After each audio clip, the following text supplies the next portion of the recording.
Guys, welcome back to KC Builds. Long time no see, I know. This video here is really just a quick tip. It's nothing on the Mustang, which I have news about that.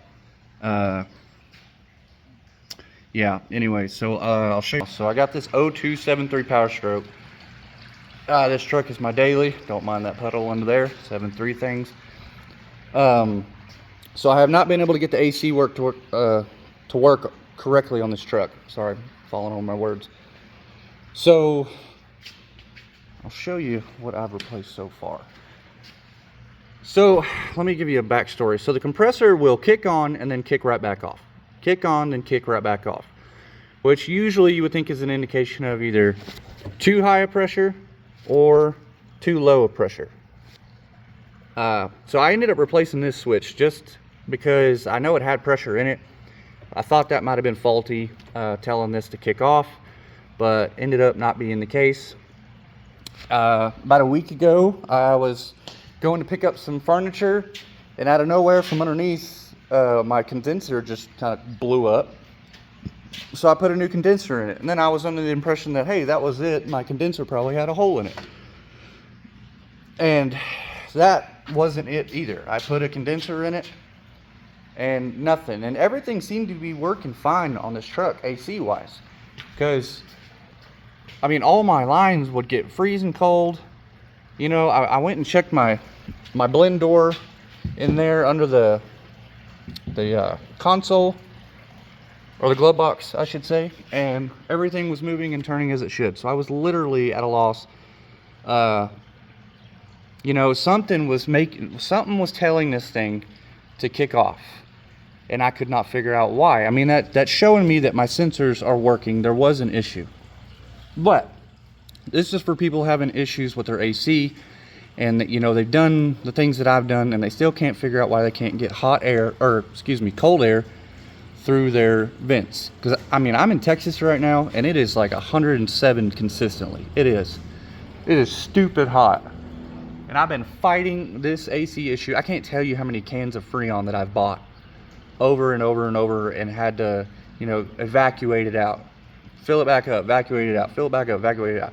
It's just been a pain in the ass. I'm in so much money just in Freon. But the actual part that I'm almost 99% sure is the issue now was $5. And that is the orifice tube. Some of you people may be watching this already like, dude, it's your orifice tube. Well, you know what? I didn't know that, and I just figured that out, and I didn't even know about the orifice tube until my buddy TJ told me about it. So this was the last thing that I checked. And if you look on your 6073 whatever, you'll see that line there. Sometimes it has a plastic clip. Take the clip off. Get you a little tool to, I'll show you, where's that tool I used? This bad girl right here. I think O'Reilly's has it, whatever. It's gonna be the green one. Slide that under there, it'll release it, pull this out, and then you got your orifice tube in there.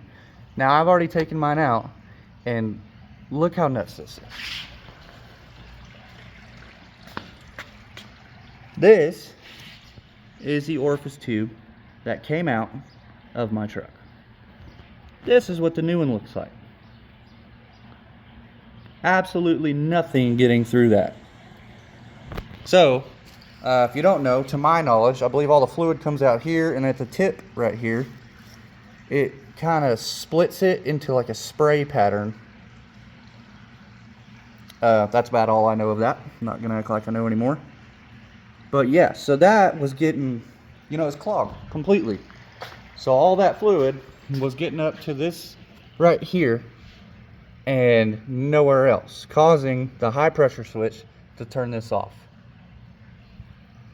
Now I obviously haven't replaced this yet and tested it, so here in a second, you know, I gotta clean this out, because even when I pulled this out, there was so much junk falling out of this tube. It was awful. It was, I mean, my buddy, I showed him that picture, and he said it's the worst he's ever seen. So, crossing my fingers here. I really hope that's it. I mean, I've replaced everything else. I've checked everything else. There's literally nothing else I haven't checked but this, and it was horrible. So pretty sure we have fixed our issue, which would be great because I've been driving this truck for like 2 months with no AC, just windows down, and I drive like 25 miles one way to work and back. So yeah, it's hot. But anyways, yeah, I'm gonna put this down and I'm gonna clean that up, get it back in there, recharge the system, all that good stuff, and then I will be back in a second to let you know if it fixed it. But yeah, I really hope it does. I'm excited. All right, I'll be back Later. all right, we're back, and I am happy that that was indeed the issue. You can see a little bit of condensation there. I just turned the truck off, but these were freezing cold, and I finally have AC in this truck, and it is nice, and it's freezing cold. My wife has a 2018 Navigator, and it works better. Well, I'll say that about it this good as her Navigator. So yeah, that was it. If anyone of y'all is having issues with AC and you checked everything on here, you know, the compressor keeps kicking on and off, but everything looks good, be sure and check the freaking filter in here, because that was my issue, and I was banging my head against the wall trying to figure this out because it was so hot outside. So I hope that this helps somebody. Stay tuned. I do have some updates coming, some, you know, car updates. I'll tell you right now, you're probably not going to expect it, but it is what it is. But I'll be back soon. Thank you guys for watching, and I'll catch you later.